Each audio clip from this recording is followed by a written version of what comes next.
I wanted to create this video on rheumatoid arthritis and what I would do if I had this condition. Here's the problem. When you try to research and type on Google rheumatoid arthritis, the entire first page, second page, third page is all the same old, same old. They talk about the symptoms, prognosis, diagnosis, and drug therapies. There's no real alternative methods. There's not a lot of great information. So one thing that I do is I study medical textbooks. I study older patents that give a lot of great research that you can't find on Google that relate to natural remedies, and people are trying to patent those remedies for various conditions. So if you watch my videos, I'm going to show you a lot of links between a condition or a symptom and a potential cause or a potential remedy that you may not be aware of, that you can then do further research. That being said, let's dive right into rheumatoid arthritis. It's an autoimmune disease. That means that your body is attacking itself.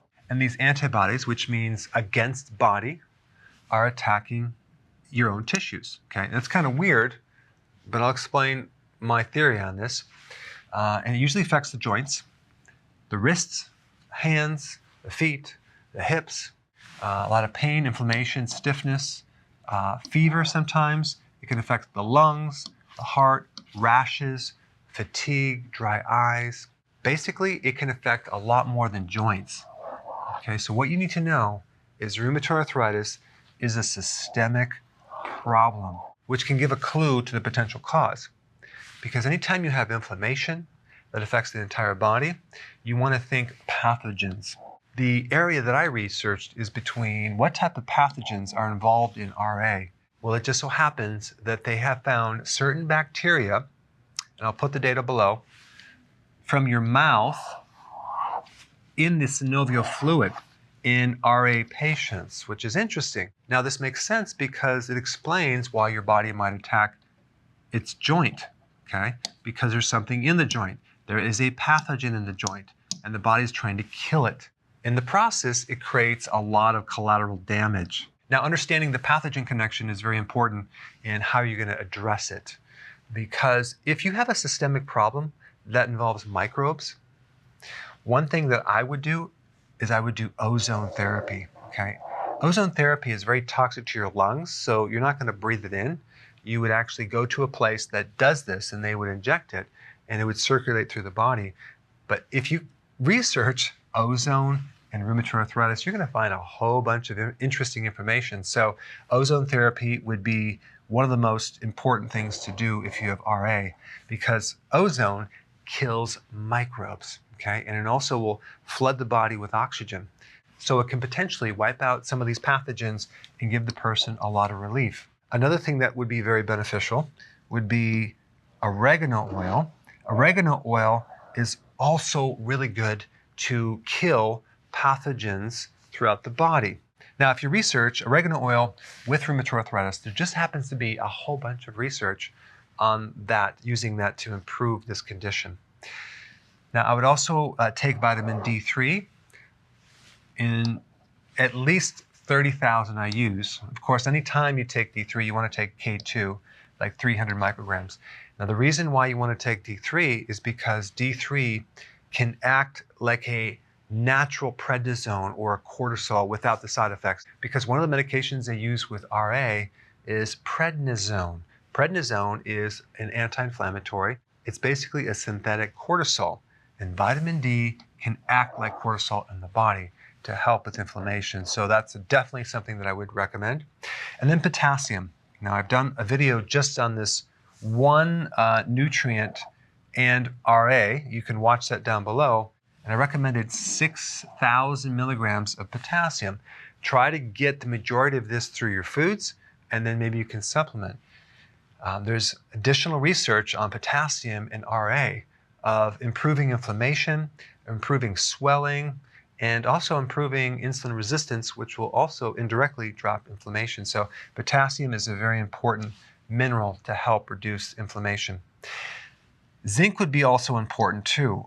Not long-term, but I would say 1 to 2 weeks, because anytime you take zinc, like only zinc for a period of time, it can throw off copper and B6. So you could take copper with it, you could take B6 with it. But let's say, for example, you just want to take B6, take it for a couple weeks, 200 milligrams, 3 times a day, because zinc is also really important in all sorts of biochemical pathways that reduce inflammation. And of course, number 5, this is a given. I'm assuming you already know this. Fasting, vital to drop inflammation in your body, and the healthy version of the ketogenic diet. Both together, very important for dropping inflammation because ketones are anti-inflammatory. All right, guys, there you have it. The 7 things that I personally would do for myself if I had rheumatoid arthritis. Thanks for watching. Hey, before you leave, I just wanted to give you a little quick history on some of the books that I wrote. This was one of the first books. It's called Dr. Berg Body Shapes. It was my attempt at writing about body types. What was very interesting about this book is I actually did all the images myself. Don't ask me why. They look actually not quite as professional as some of the images that I have in the new book. But anyway, this is my first attempt right here called Dr. Berg's Body Shape Diets. And then I wrote a book more extensive called The 7 Principles of Fat Burning. I don't even have a copy anymore, actually, because it's outdated. The next book, I put about 1,000 hours into this one right here called The New Body Type Guide. Major updates on the body types. I put a lot of energy into this. It has professional images, graphics, all sorts of things.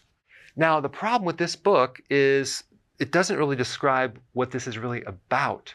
Body types are only a small portion of what's in this book. And that's why I changed the name to the Healthy Keto Plan, okay? If you happen to have this book, you don't really need this book because there's some only very, very minor updates. But if you don't have this, you need to get this one right here. This book goes into every single detail that you would ever want to know about. It goes into the 7 principles of fat burning. It goes into hormones, the body types, the basic keto plan. It goes into intermittent fasting. I talk about the 10 fat burning triggers and blockers and fat burning strategies with a lot of details in every single chapter. I go into body issues that interfere with losing weight. There's very few people that just have a weight problem. They have a lot of body issues, whether it's sleeping problems, stress problems, inflammation, menopause. I cover that extensively in this book. Then I talk about how to get rid of stress, and I show you a technique. Then I get into exercising. And then I have a lot of really good recipes in this book as well. So this is a good reference guide. On my website, if you get this book, you get this one free. It's called Healthy Keto and Intermittent Fasting. This is the shortcut, quick guide to this book. And the reason I created this book is to have you, within 45 minutes, learn how to do keto, okay, in intermittent fasting, exactly what you need to do. Then you can fill in the blanks with this book right here. So right now I'm doing a special. If you get this book, you get this one totally free, or you can go to Amazon and get these individually. So I just want to clarify the difference between this book and this updated one right here. If you don't have this, you need to get this right here. That way you can get the exact correct information to do it healthily.